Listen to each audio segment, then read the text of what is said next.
Hi guys, just want to do a real quick video here. Had a friend get a hold of me and he wanted some Japanese knotweed for a project he's doing, and as I was telling another friend what I was doing, they were asking about how to identify Japanese knotweed and so on and so forth, so I thought I'd do a real quick video on that. I'm not going to get real in depth. It is a medicinal plant. It's used for a lot of things, and it's also, like my friend is going to use it, he's going to use it in crafting. But anyway, back to the main issue: how to identify Japanese knotweed.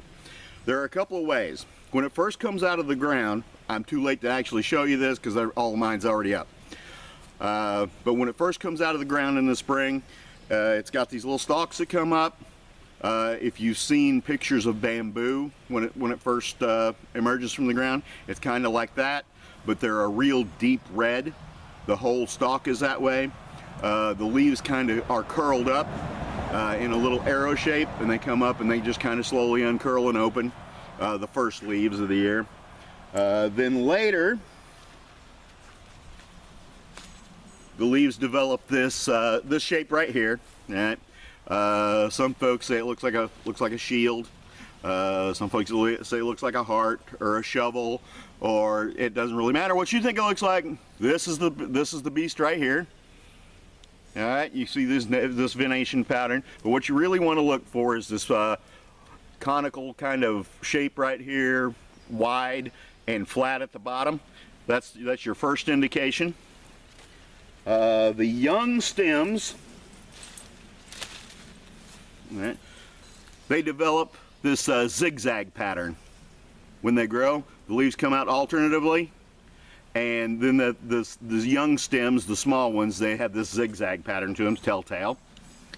Later, when the stalks are mature, or a little bit bigger than emergence size, you get this modeling pattern on them. I don't know how well that's going to come out on video. There we go. Looks like it's in focus. But they get this modeling pattern on them, and that's what you're going to look for later. They have nodes, just like bamboo. The stalks, when they're mature, are hollow, as you can see.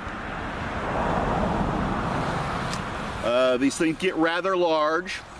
I've never dug one up, but I've read in some books that it says the root system, rhizome system, can go up to 2 meters deep. As you can see behind me, they get kind of tall. They get up to about 8, 10, sometimes 12 feet.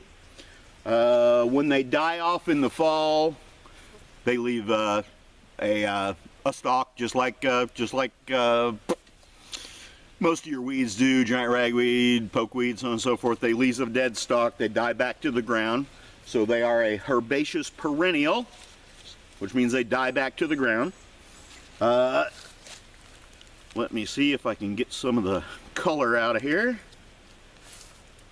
The rhizomes,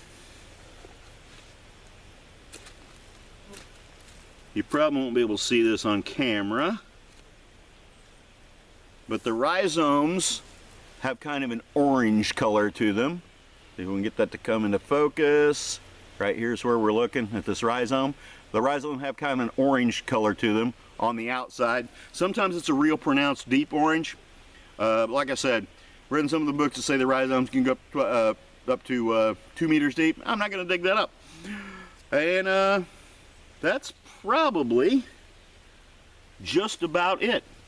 I've done some damage to my plant while I'm showing you this, but trust me, it's not going to be enough damage. I tried to get rid of this particular patch just a couple of years ago. It's probably been about 4 years now. I sprayed it down. It goes down the hill here, down towards the road. I sprayed it with Roundup Oak and Ivy Killer, which will kill just about anything, and it knocked it back to the ground. And apparently the rhizomes have grafted onto the roots of my mimosa tree, because it killed the heck out of the mimosa tree, and all of the Japanese knotweed came right back. It is considered an invasive, so if you're going to get some, plant it where you don't mind it taking over. And that's really about it. Have a good day. See you in the woods.